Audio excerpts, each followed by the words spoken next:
everybody. This is the Ogdensburg Bridge and Port Authority Annual Board Meeting. It's Tuesday, January 12th. It's 8:30 a.m. I'd like to call that meeting to order. I think the first order of business that I personally have, and I know the board has, is to acknowledge a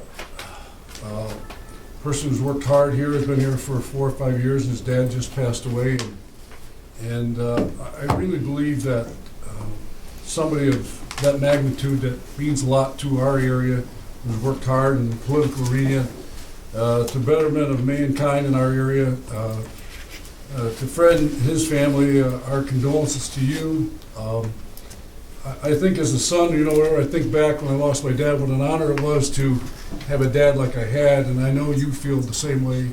What an honor it is to have a dad like that. And I'd like to share a moment of silence for Fred and his dad and his family.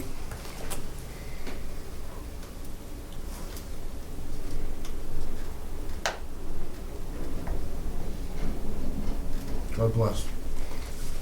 Always a somber note, whatever, but that's the true feeling here, Fred, for you and your family and everybody. And I guess I already found out when I lost my daddy. I lost him 22 years ago, and he's just like he's here today.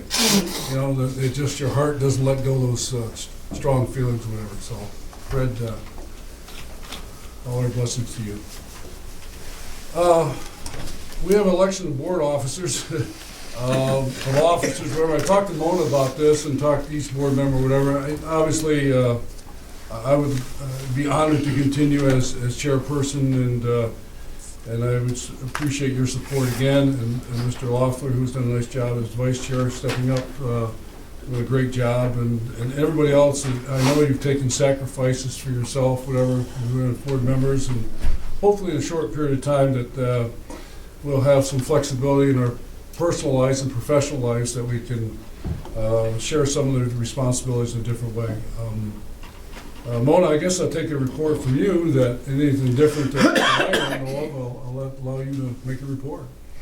No, nothing other than basically maintain the status quo with respect to you, Mr. Lamachi as chairman, Mr. Loeffler as vice chairman, myself as secretary, and Mr. Reagan as treasurer. Yeah, I mean, if there's any new titles you'd like, I mean, just go right ahead, folks. In all sincerity, though, it's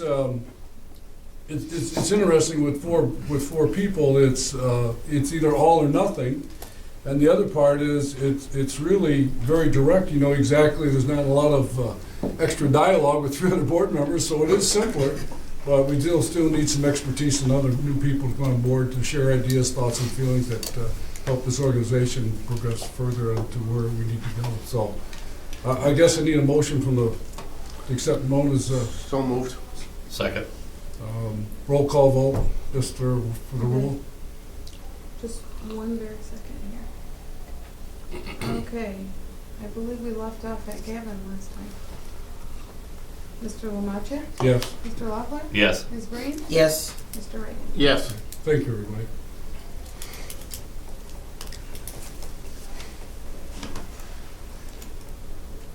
Mr. Chairman, I did want to point out that we did have a letter of correspondence to the board this period as well. And that was this CHMC auxiliary, as you can see on the screen, is thanking the authority for the publicity that was on our sign. So I just want to make sure that you're aware of that. Thank you.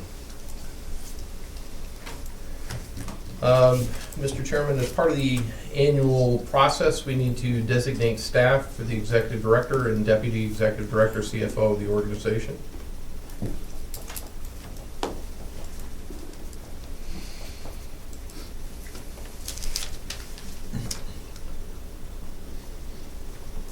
Are you asking me to nominate you as secretary? No, we would need a motion in a second. I'll move that. Okay. Our designation of staff executive director, Mr. Davis, and our deputy executive director, chief financial officer, Mr. Morrell. I'll second that. Roll call vote, please. Any Mr. further questions? Loeffler? Wait, I'm sorry. Any further questions or comments? Okay. Mr. Loeffler? Yes. Ms. Breen? Yes. Mr. Reagan? Yes. And Mr. Lamachi? Yes.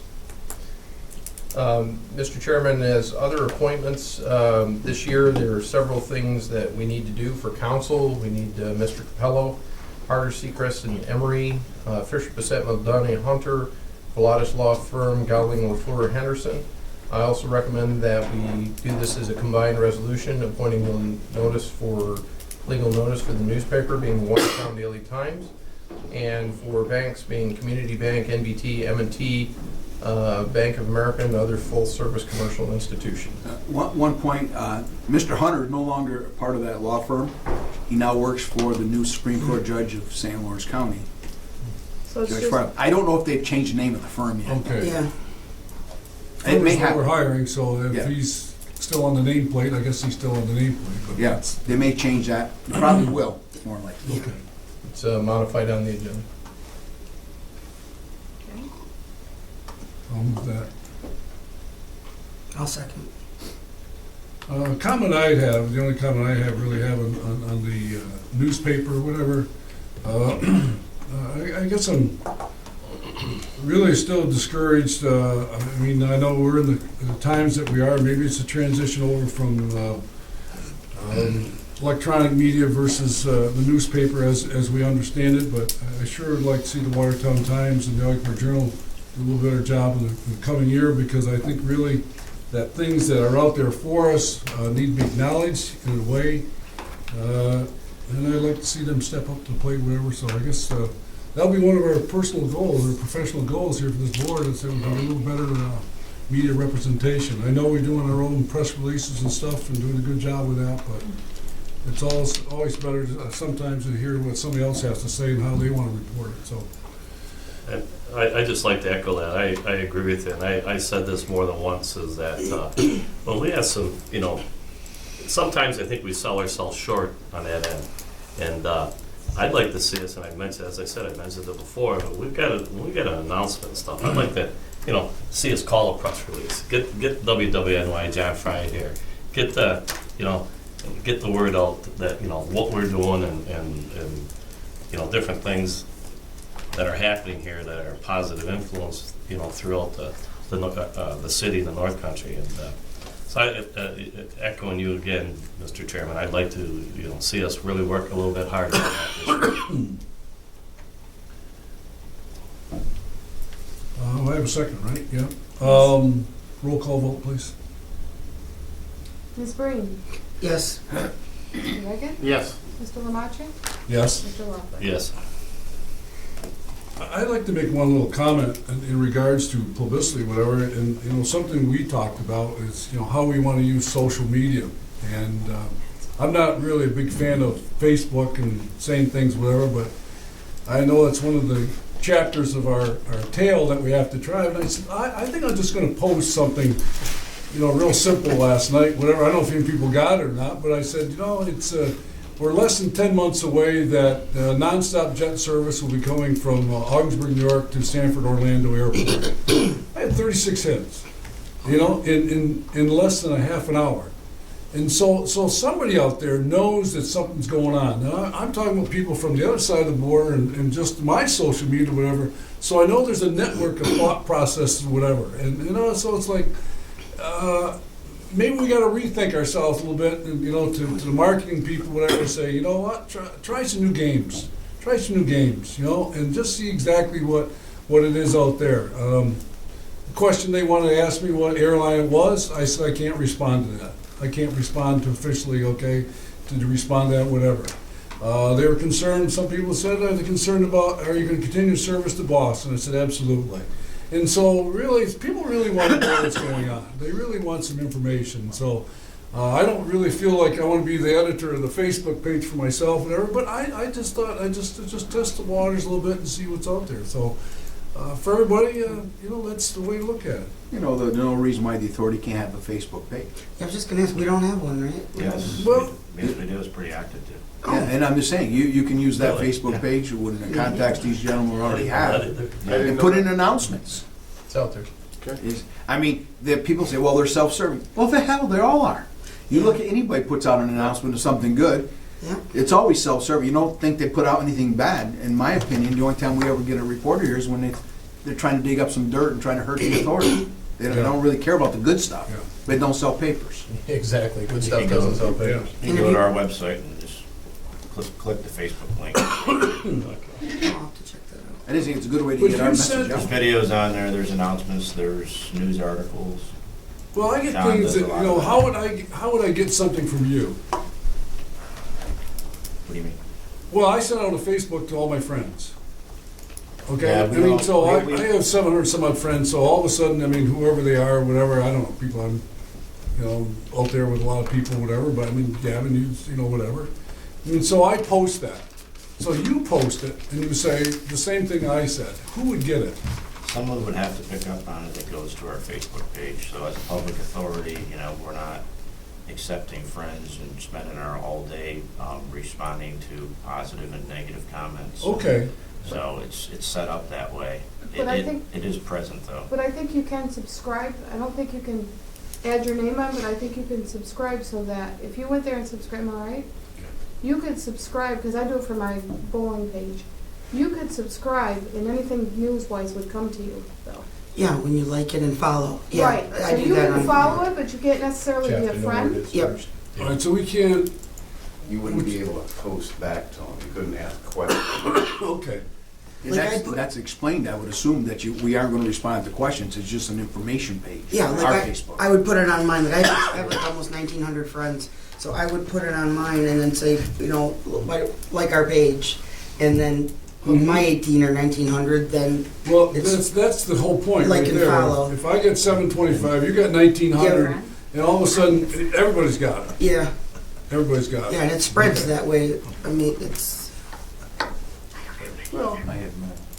it's interesting. I mean, we gotta, I was looking through my notes the other day about, you know, the social media and with the people, the experts we had come in here, whatever, so. because have you ever noticed how many Watertown airport ads there are around Yeah, lately? yeah. I mean, they are flooding it with, Really? oh yeah, their airport, Yeah. and they're Very much so. direct, yeah, they're really pushing their ad campaign. Okay, Huh? good to know. Thanks, Jim.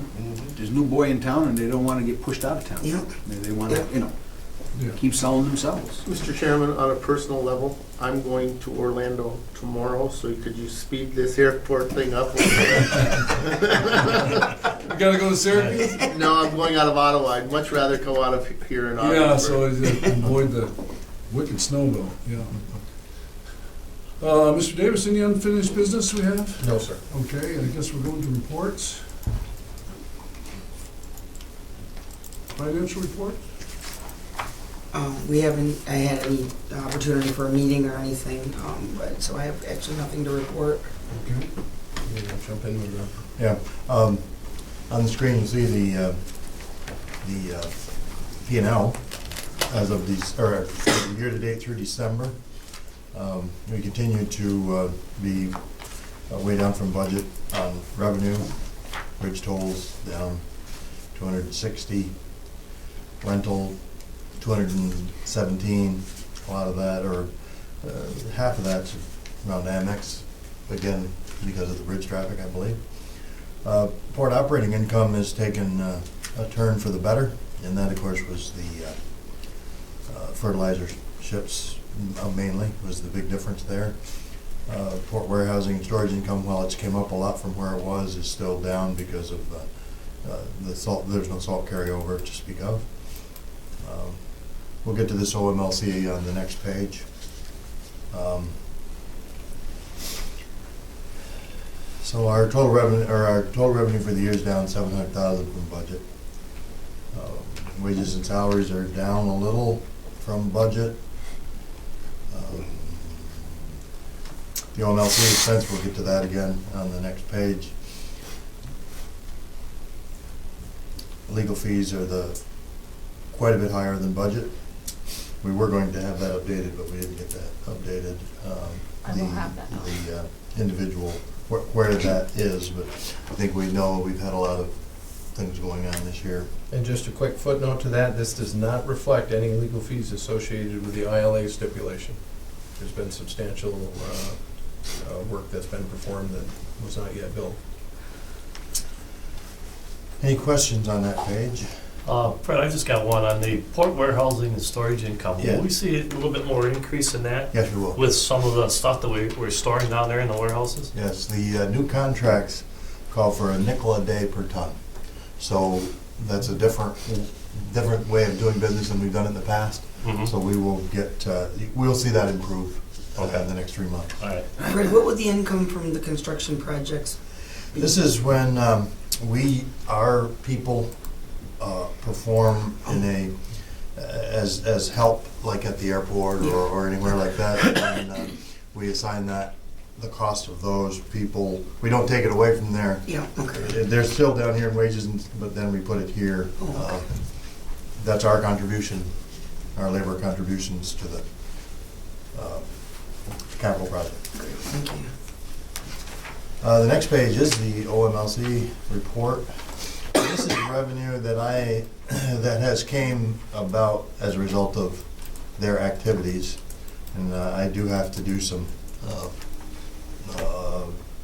estimating and so on to get to these numbers, but I believe that they're quite accurate. The one thing that's not in the expense yet is their share of the profit on fertilizer. That'll change that, of course, but I didn't put an estimate in for that.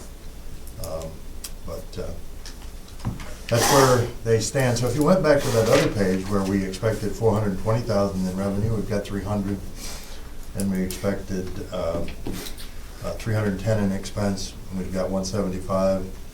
I believe for the year, I can't recall exactly, but it was right around 100,000 difference between the revenue and the expense, and we're at 125. So I think they're going to come in pretty close to the estimate, except the total dollars for both revenue and expense are down a little bit.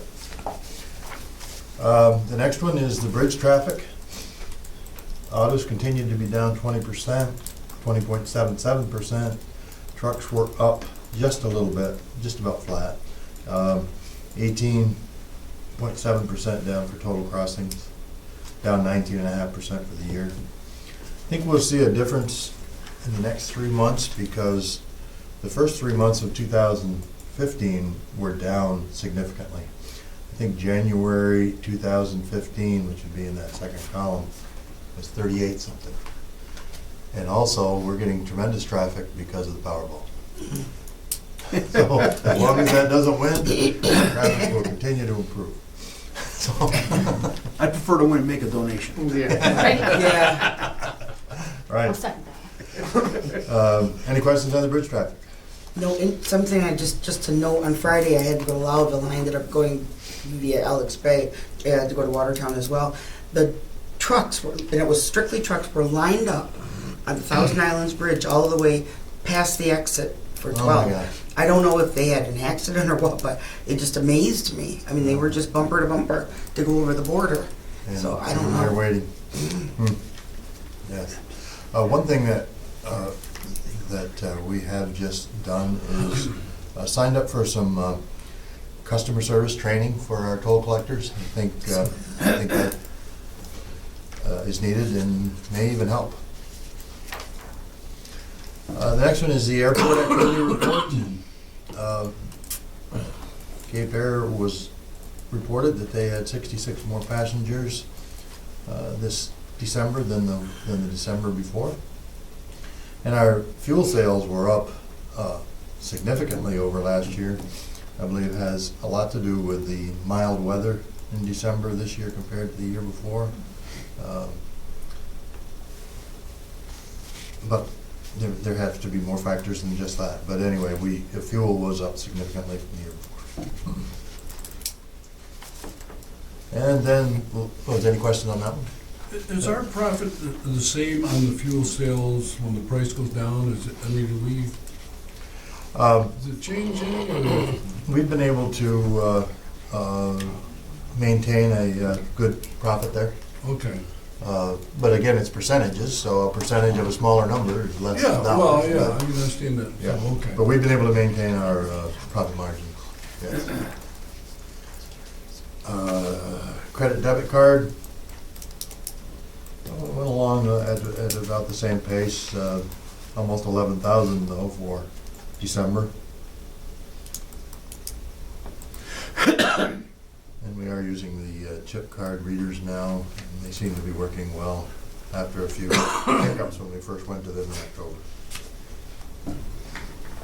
I was looking at our new security camera at the toll booth yesterday with Mr. Davis, and he showed me how the system works, and I noticed one of the interesting things on the camera was the truck traffic and the nameplates on the trucks. I mean, so if somebody said to you, who's coming from where or whatever, to me was, if you really want to market research, you look at the truck and you say exactly where they're coming from and where they're going. And I thought that was kind of neat, whatever. And I did notice that a lot of them were using credit cards. They're using credit cards, and so now I'm not sure if it's, what the speed factor is, but it was pretty fast. So it was kind of neat to see that. Fred, I would think, and just looking at a broad brush, I would think that the addition of the credit card has been a success for us. I When you agree. say, I agree. Yes. So I give credit to this group of saying, hey, it's back to the time it was 2014, I think we started, or 13, hey. I just think it's been a good thing for us. Yeah, you took a chance, and the chance proved correct. Right. Back office time alone to the savings there's been Right. Yeah, tremendous. that's what I was gonna say, Yeah. it's significantly cut down the work done in the accounting department when it came to that kind of stuff, so. That's what we want to hear. Right. And the fee percentage has been lower than Yeah, then we- Yeah, that's been good. our fears have pretty much been played the rest, I would think. I agree.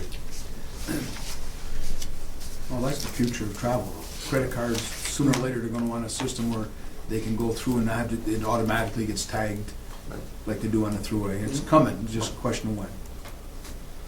Any questions on any of these reports? Thank you, Phil. I see building occupancy report. Anything you want to report on there, John? Now, we have other such matters for a tenant that's doubling their space. So that'll make a little bit of a difference in building 11. We'll work with 2 or 3 other companies that are also interested in building 11.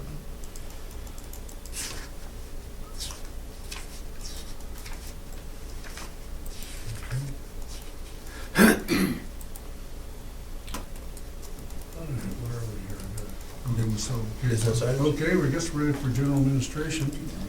Okay, we have several different things today because this is our January meeting.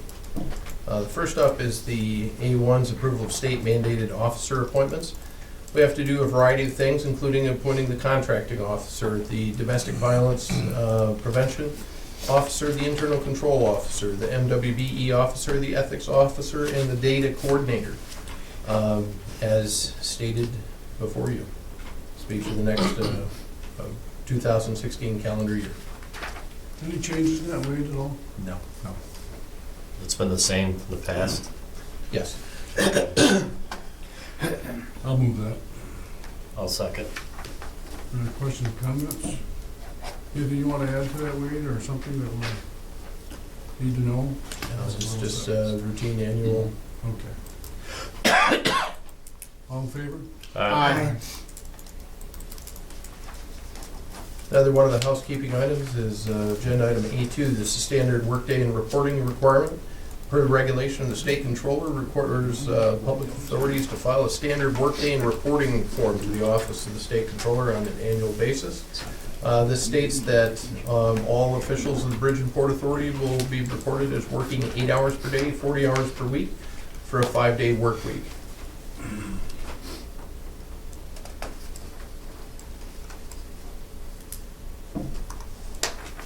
This has been standard too, right? Yes, this is the form that gets posted in the hall for, what, 2 weeks? 30 days? I believe. You know,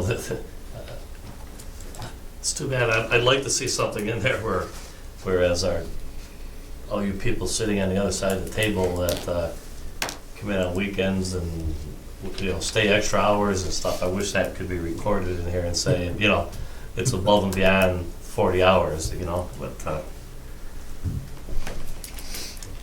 In the resolution part, should it be ending January 31st, 2017? Yes. Okay.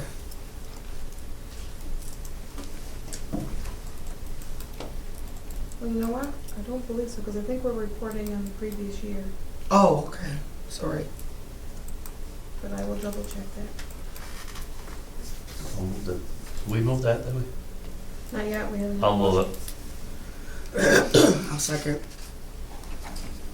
Further questions, comments? No, I guess I'm just thinking to myself, you're kind of piggybacking on what Doug said. We just got to keep a real good track, especially of our management. I mean, I know the things that you guys are doing over and above what you're required to do in time, for example.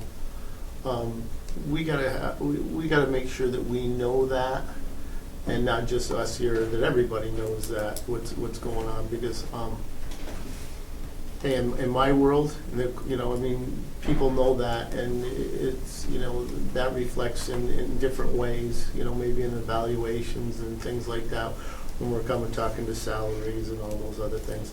I just think that it should be known how hard you guys are working, and I appreciate it, and the board appreciates it. It's not like you guys are ever working 40-hour weeks. No. Very rarely. I mean, and there's something that we should be able to do, that if somebody's working 40 hours in 4 days, or over above 40 hours in 4 days, you know, within the framework of legalities and stuff like that when it comes to time off and things like that. It just seems silly to me. In my world, it seems silly to me that, you know, if somebody's worked 50 hours in 4 days, that they have to use vacation time to take a couple hours the next day. It's just silly to me. And I don't know, based on this being a public authority, what we can and can't do, but I think that's some things that we should investigate. If we are keeping track, which we need to do, of our hours, and you've gone over above, you know, if by noon on Friday you got 55 hours in and you want to leave 2 hours early to go spend some time with your family, I don't personally think that you should have to take 2 hours of vacation time. Well, there is some flexibility, and on occasion, the request is made and it is approved by me. So, for example, let's use a scenario where somebody goes to Toronto on a Sunday and takes 8 hours, takes an 8-hour day up there because a conference or whatever starts on a Sunday. A request comes to me, and then I adjust the work hours accordingly, and we'll send a note off to payroll that says, okay, person X, because you were at Toronto, we appreciate your extra time, effort, and dedication. Right. You will not be charged for 8 hours of time to be used at your leisure. Those requests aren't frequent, but they do come occasionally. Okay. I mean, I just think we have to, like you said, we have to use some flexibility. I mean, for example, when you just came in there, you know, we have to use some flexibility too, you know, and I'm sure we are doing that. And I also understand too, there's times that, hey, you want it, and we just can't spare you. I understand that too, for the good of what we're trying to do. But I just think that we have to try to manage that. There is an agenda item, I believe, to deal with the fact that somebody couldn't take vacation. Vacation is a mandatory pay. I have no problem with sick time. If you go over the sick time you can accumulate, you lose it. I'm not saying you should. All good employees try to accumulate it because of the times when they are really sick and they want to make sure they get paid. But vacation time is something you earn and something that should be paid. And if you can't take it because of the job requirements, you got to do a workaround. Figure a way to do it. Because you've got a policy that says you can only accumulate so many days. I think that's on the agenda. Well, that was on the agenda for last time, Last time. and we took care of that. Yeah, I'm just saying, but those are kinds of things that the board's going to have to face Yes. when we have such a few staff people Right. that work beyond the times they can, and the vacation times just can't be there. I don't know if Steve ever doesn't have a busy season, but there should be one sometime. I mean, if it was the port, now the airport, and then you got all the rentals. I don't know how that works. I know that Wade and I communicate a lot on Saturdays and Sundays, so I know he's available.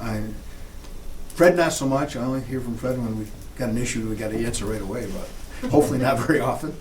But I guess say my motivation is because of the size, because it's so many projects that we're undertaking right now. There's so many things going on, and because of, like Frank's saying, our staff is not growing, you know, by leaps and bounds. You know, we're going to come into those situations where people are going to end up working more than the 40 hours, and we just got to make sure that we're flexible because we don't want to lose good employees.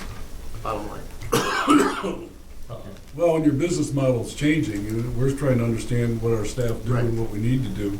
And that's some of the things that we're gonna talk about, airport manager and all those different titles that we didn't think of 5 years ago, that we'd be into those categories. And OMLC and all those things that we've made some progressive changes bring certain demands, and we're an overload. We're an overload. And, you know, that's, I guess our people step up, which is a great thing, but you only put your foot to the floor for so long.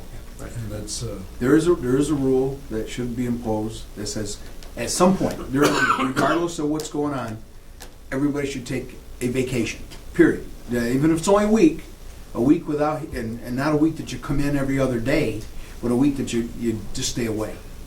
You need to recharge. You need to relax and recharge. Hard to do. I've been doing this, my job, for 40-some years, and vacations are called email responses. That's about what it amounts to. yeah, there's a lot to that. I guess when people take vacations, they know what it's like when they come back, is what the work that built up is like, was it really worth it to take that vacation? And that's a tough call. Oh, One day off and 3 days worth of work. Yeah, it's like, well, I just like to just, one quick point with what Gavin said. There's a lot of things, a lot of times that we know you guys are working extra, but there are a lot of times that we don't know it. And you know what? I know it might take a little bit extra, but on your part at times, but just write it down, and just every once in a while, toot your own horn and say, look I just want to tell you guys, I've worked X amount of hours doing this, doing that, and I think, along with what Gavin said, we'd like to know that. And we do know, but like I said, there's times that you guys are doing extra stuff that we don't know about it. And, I'm a person, I've been in that situation that you guys have been in for 18 years. And I know how important it is to get some time off and take time off, and there's nothing wrong with tooting your own horn about that. So, kudos to you guys, and make sure you don't be afraid to say something. all those in favor? Aye. Next up is agenda item A3. This is approval of signature authorizations. The Community Bank and NBT Bank authorized to sign checks with the authority are all the board members, myself, and Fred Moore. I'll move it. I'll second. Those are in the office. I'm gonna actually, like Mona, that form that I have, I'm gonna need your signature. Oh, okay. The signature sheets are up there. Just give me a sign, just sign I it. have them. These have to be updated because of Steve getting done from the board, so you can't just mark somebody off. You got a new card to sign. Doug, you made the motion. Was it Mona you that seconded? Yes. Any questions? All in favor? Aye. Oh, you say something, Rick? Sorry, No, just we quick asked sign about key, conversation. and we don't have a checkbook there. Okay.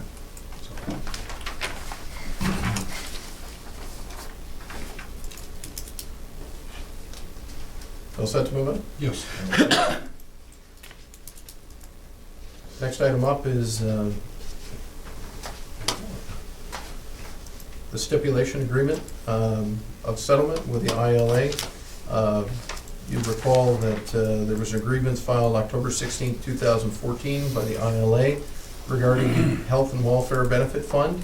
To fully resolve the issue, we prepared, council prepared a stipulation and settlement agreement between the authority and the ILA. As this was a time-sensitive issue, as you know, I reached out to you directly over the holiday break, and it was signed, and this is a ratification. I'll move that. I'll second it. Any further questions, comments? Clerk call the roll, please. Gavin? Yes. Mr. Lamacha? Yes. Mr. Loffler? Yes. Ms. Breen? Yes.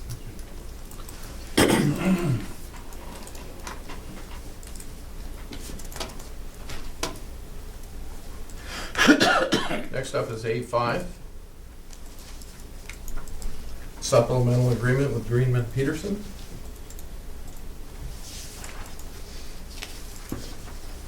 Steve, do you want to walk us through this, please? Sure. Let's start with the second agreement. The second agreement was engineering and help for the Tiger Grant, which happened basically May through August.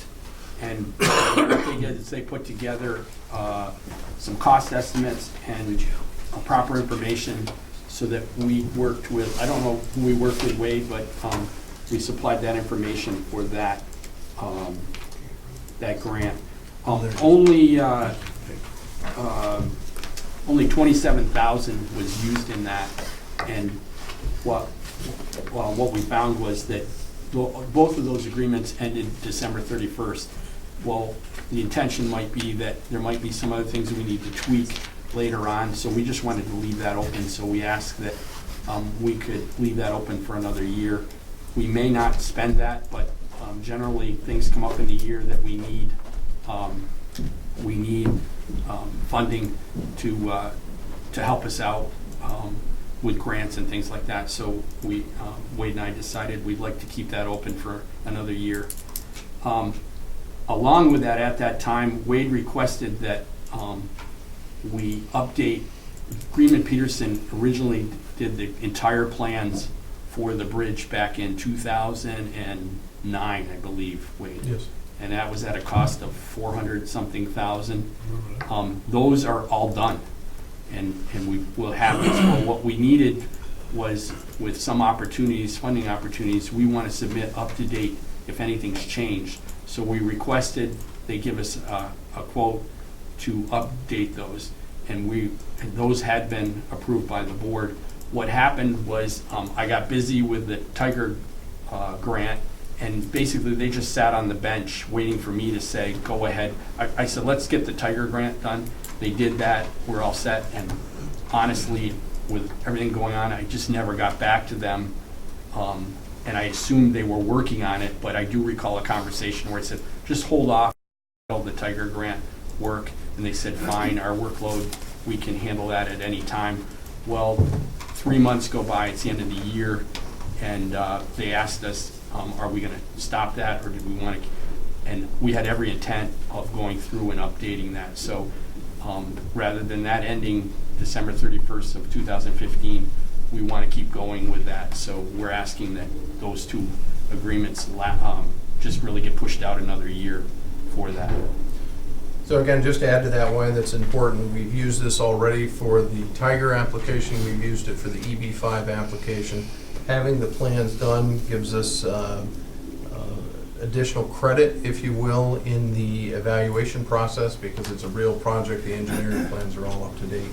And on that basis, we need some additional assistance from Greenman Peterson. One thing, Wade, when and if we do go through with some of that work on those plans, we will be reimbursed for that money's spent, maybe a portion of that eventually, it's really money in the bank that when we do a certain part of that, those plans that are done, there'll be some funding in there to reimburse us for engineering if it's a grant. There's never any guarantees, but I'll give an example. When we got the bridge shovel ready a couple of years ago, we spent on the order of $600,000 to $700,000. I don't remember exactly which.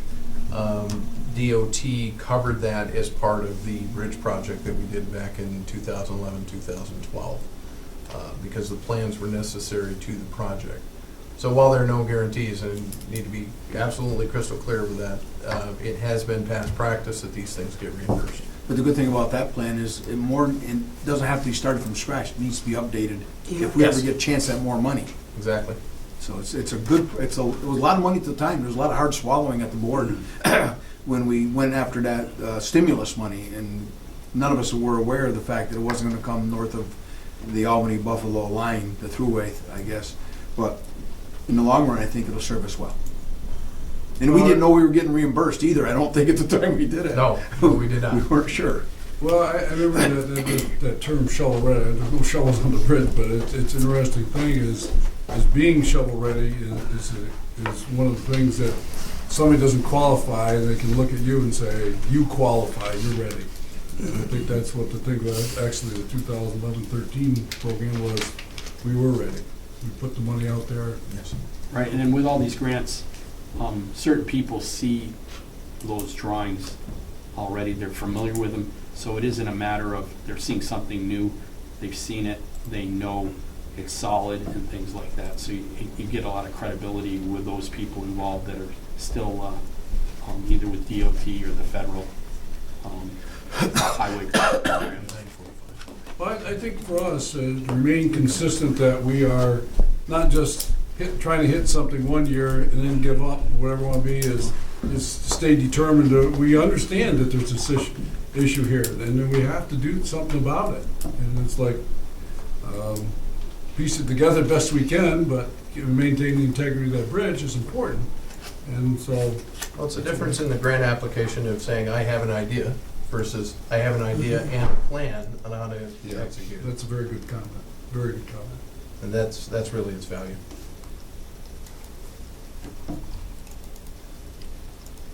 I'll move it. I'll second it. All in favor? Aye. Next up is agenda item B1, this approval of a lease supplement with St. Lawrence Health Alliance at the rates, terms, and conditions you see before you.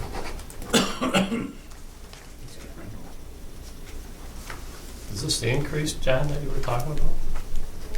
3% each year. No, this isn't the spacing. Oh, the spacing, okay. That's E. Oh, no. That's E1. Okay. This is a renewal. They store medical records over, so your force. Bless you. I give it to you already?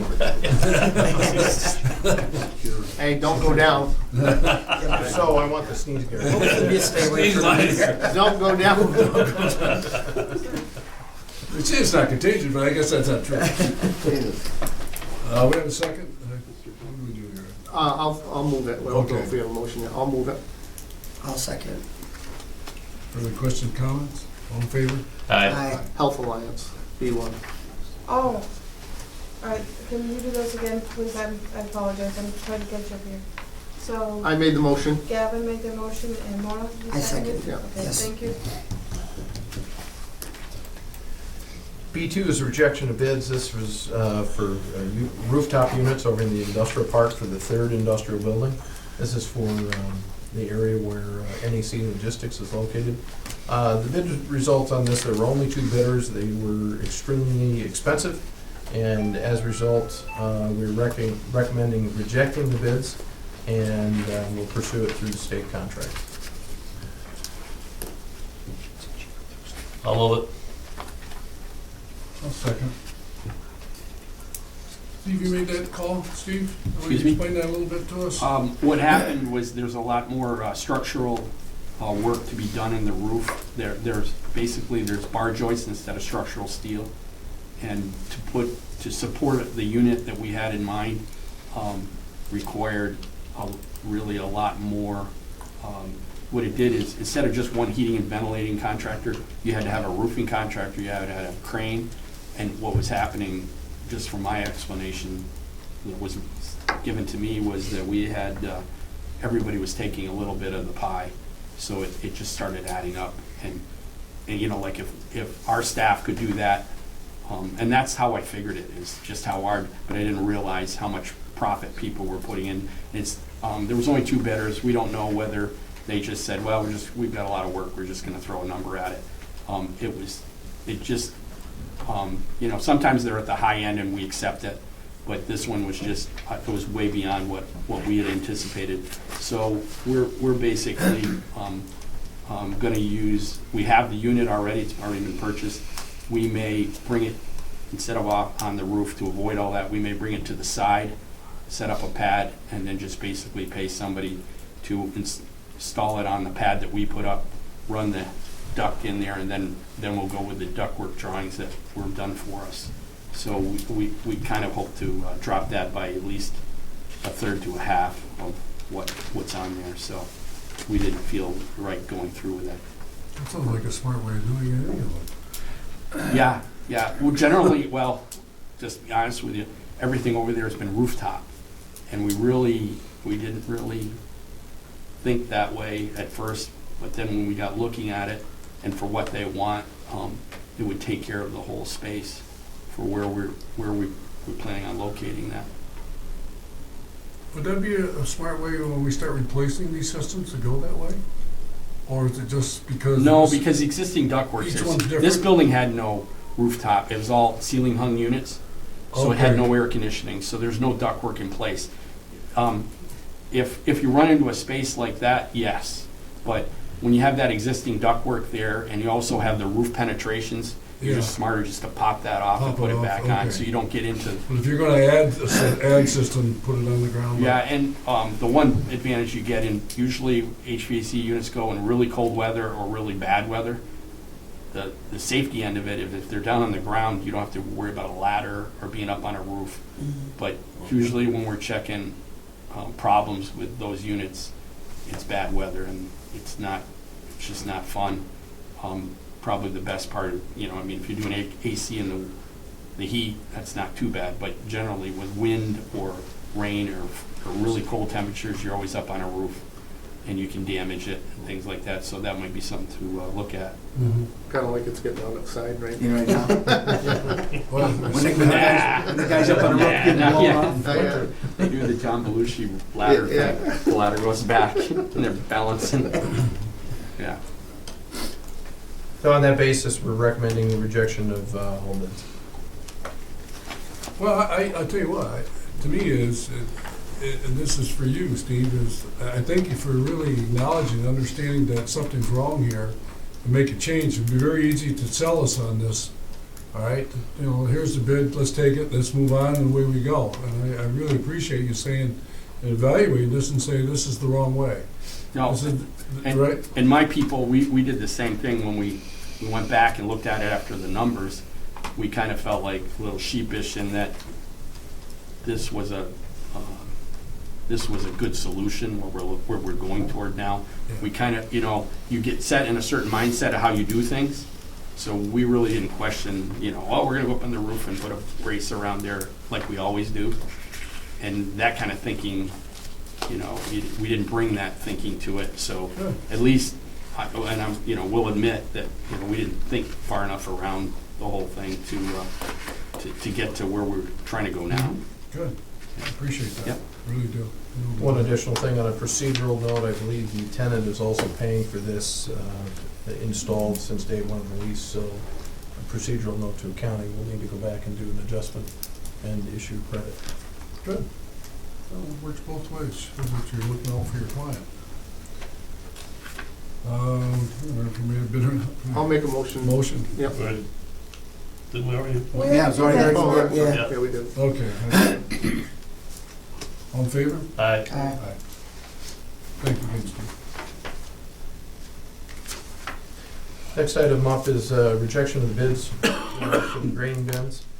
Back on December 22nd, the grading bins were opened for a second time, or I should say reopened for a second time. The problem is the total came to $2.8 million, and for this portion of the project, $1.4 million, 1.4, 1.5 was in the budget. We're recommending rejection of the entire lot due to insufficient funding.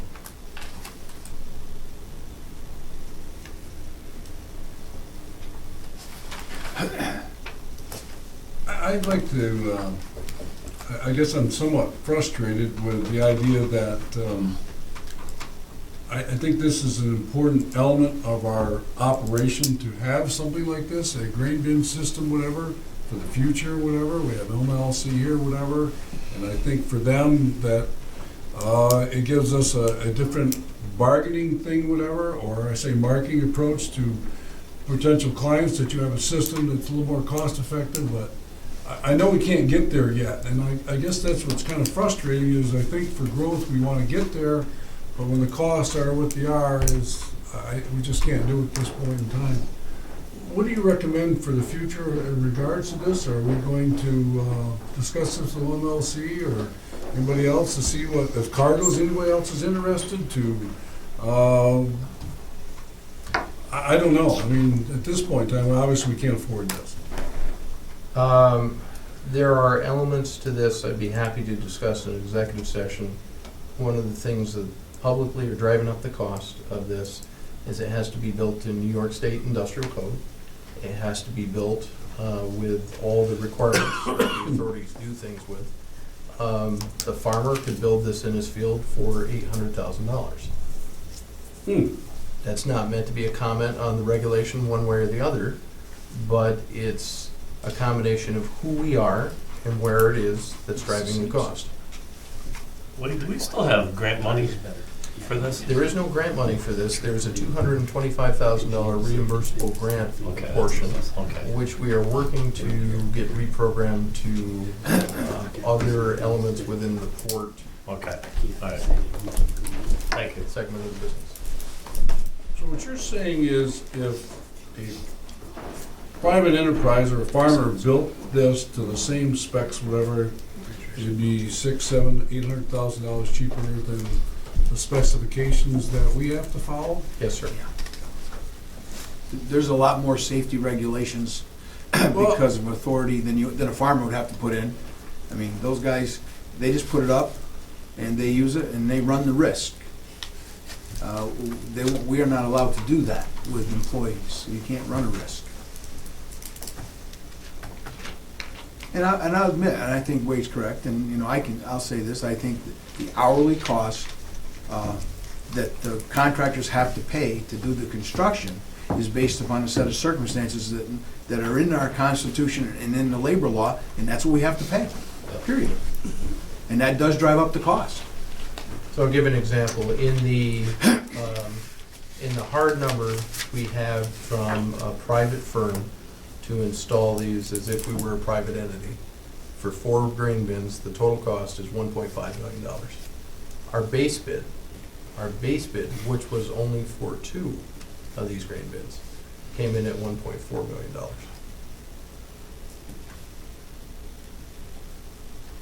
So it's a function of who we are and the regulatory environment in which we operate. Okay, so a farmer can't build this, or a private enterprise can't come on this property and build this with their particular specs. It has to follow New York State specifications. Is that the way it works? Well, the exception to that would be, you're correct, the exception to that would be if they leased a piece of land from us or something like that and then built their own facility. But the minute we're involved, everything else applies. If I say I had a lot of money and I want to say, Wade, I'll give you $1.4 million to build, I'd be stuck paying the same rates as if I was a public authority, because you can't do it as an outsider for a public authority or a school district or a town or a village. That's how they got around it years ago, is some outsider would put it in and he wouldn't have to follow the same rules because he's not a state agency or state controlled. They worked around that with some new legislation, and now basically you can't even get a gift that would put it in. Wade's only way to do it would be a lease of land, and somebody else does it privately. But that sort of affects how you do business. Well, I do not want this to go away, but I also realize that we're stuck at the time. So I think we need to have some future discussions with OMLC and see exactly what we can do in another way of doing it. I don't know what that answer is at this point in time, but there may be a way that we can do this. But I really think that if we're going to grow and do the port what wants to do, that we see how this plays out. So, still, as the board, I don't think we want this to go away, but obviously, at this point in time, we have to obviously not accept the bills. I'll move it. I'll second. Any further questions, comments? Roll call. Clerk, call the roll, please. Mr. Lamaccia? Yes. Mr. Loeffler? Yes. Ms. Breen? Yes. Mr. Reagan? Yes. Next up is a ratification and letter of intent of the U.S. Army Corps of Engineers. What it basically says, it says that we are interested in proceeding to the dredging phase of the project, the implementation phase. A couple items to note here that are important.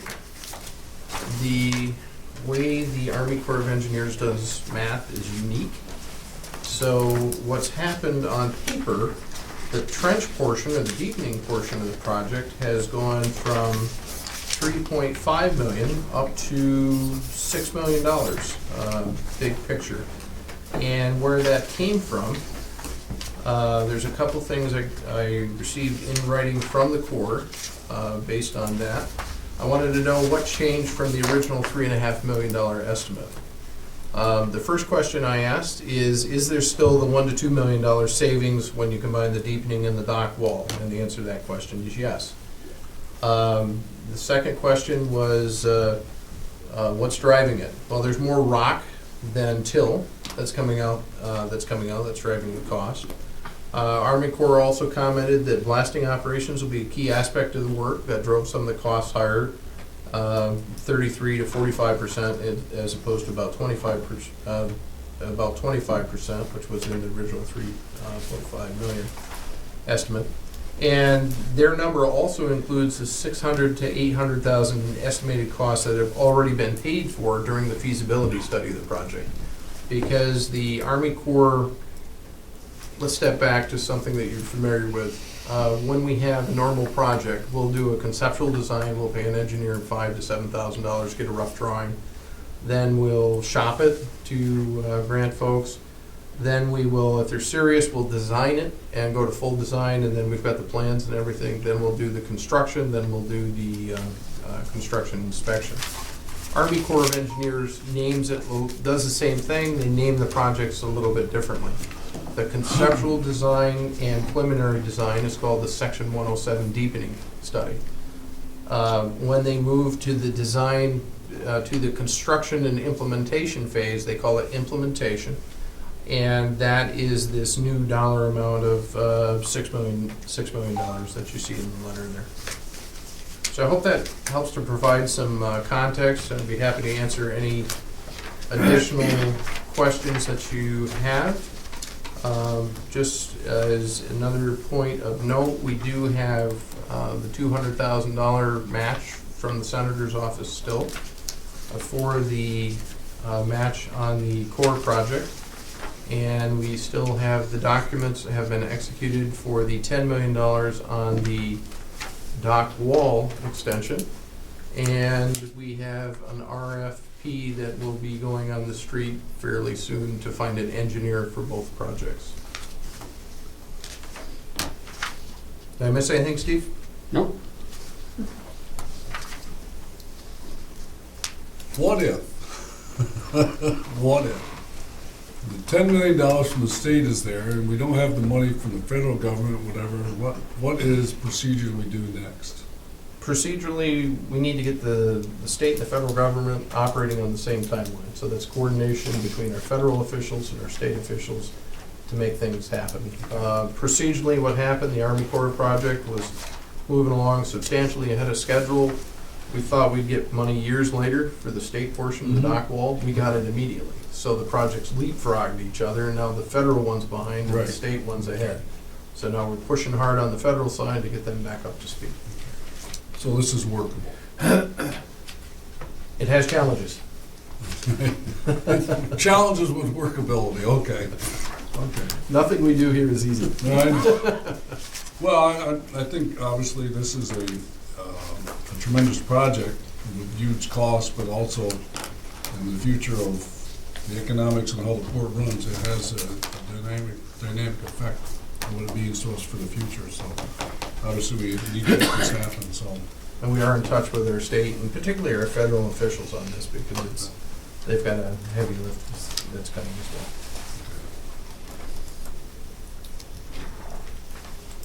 I'll move that. I'll second. Any further questions, comments? Clerk, call the roll. Mr. Loeffler, Yes. Ms. Green, Yes. Mr. Reagan. Yes. Mr. Lamachia. Yes. Thank you. Next up is agenda item D1. This is a change directive for authorization levels on the airport passenger terminal project. Recommend keeping these the same as change orders for the air side of the project. Anything that's zero would be Steve Lawrence. 0 to 10,000, Steve Lawrence. 10,000 to 25,000, Steve and Wade, and for scope of work changes over 25,000 board approval. I'll move it. I'll second that.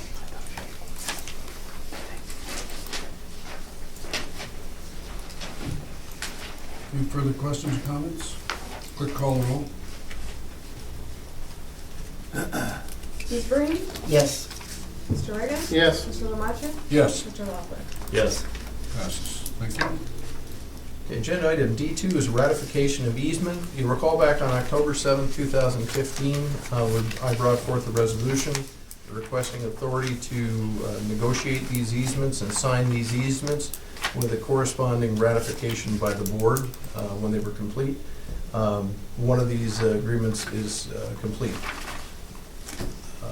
This is for the general construction as part of the land side improvements by the AIP project that you see before you. This one specifically deals with National Grid. On the grant of easement itself, it's got Niagara Power Corp. Yes, And they're still there's an doing, interplay with these two guys. even though they're National Grid, they're still DBA Niagara Mohawk. I was gonna which say, is I ran into interesting. that when I was talking to the guy, he was talking like national, you know. I said, you guys aren't even in business. I said, yeah, we are. Why do they do that, Frank? Do they do that so they could they sell it off eventually? I mean, there must be some liability reason. or- Power companies could sell off, National Grid itself is a multinational type of company. Niagara Power Corporation is a local entity, basically New York State.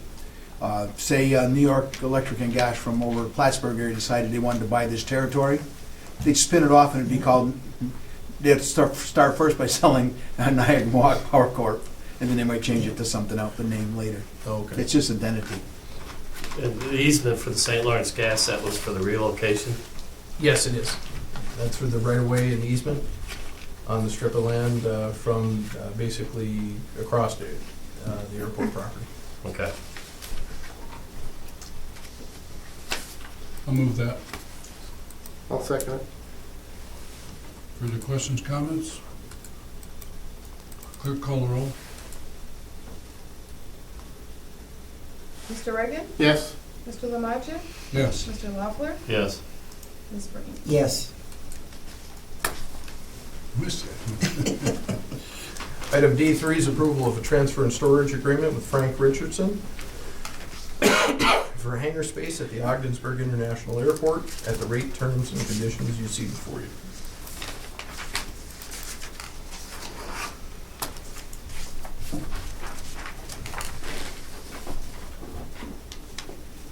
I'll move it. I'll second.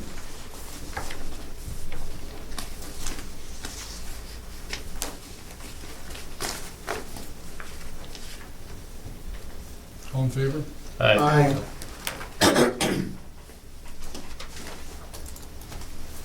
The last item for regular business, prior to the executive session, is agenda item E1, approval of a lease supplement with Anda Medical. This is for 2,500 square feet of space in the 11th Industrial Building at the rates, terms, and conditions you see before you. They currently lease Wade 2,500, and they're adding 3,140 more square feet at the same rate. And we extended the term for an additional year, just to clarify.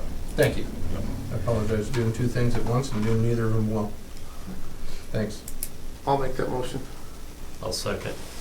That's a good job. Good job there, yep. Yeah. Of getting some, more space in that building, and Extending it, good. Yeah. 17, that's always good.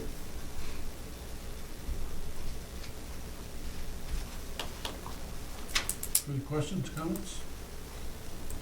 All in favor? Aye. Aye. Passes. Thank you, John. Mr. Chairman, there is a need for an executive session relating to matters leading to,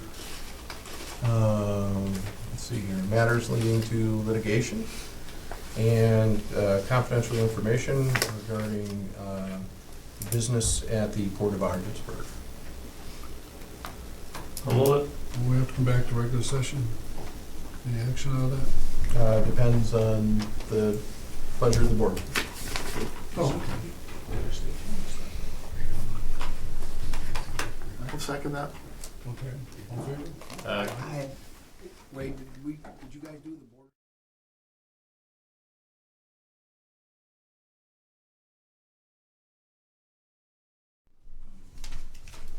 Let the record show it is 12:35. We just came out of executive session.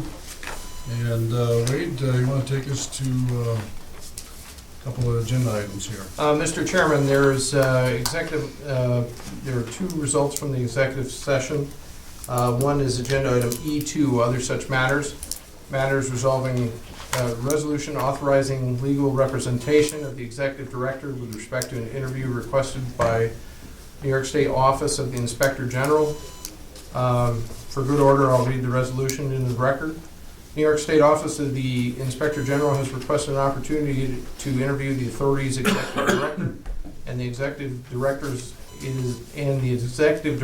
entitled to be represented by counsel at any such interview. And the board knows of no actual, real, or potential conflict of interest between the board and the executive director.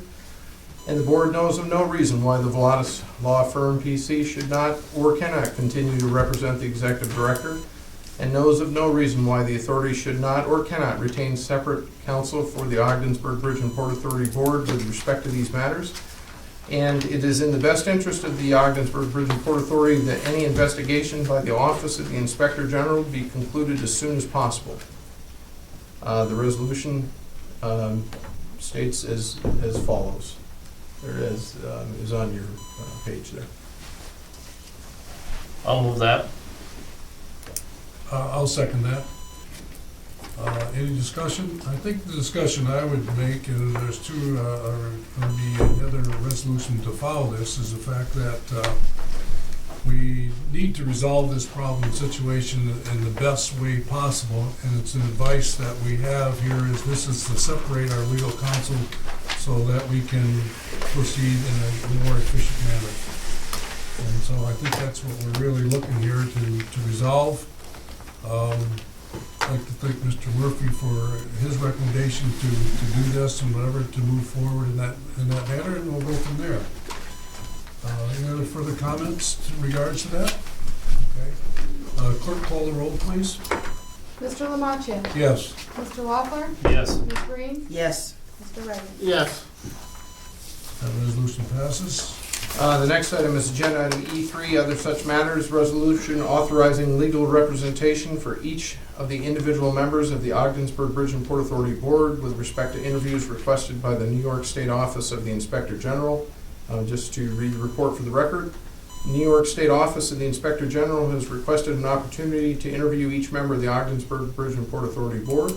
Each member of the Ogdensburg Bridge and Port Authority Board is entitled to be represented by counsel at any such interview, and it is in the best interest of the Ogdensburg Bridge and Port Authority that any investigation by the Office of the Inspector General be concluded as soon as possible.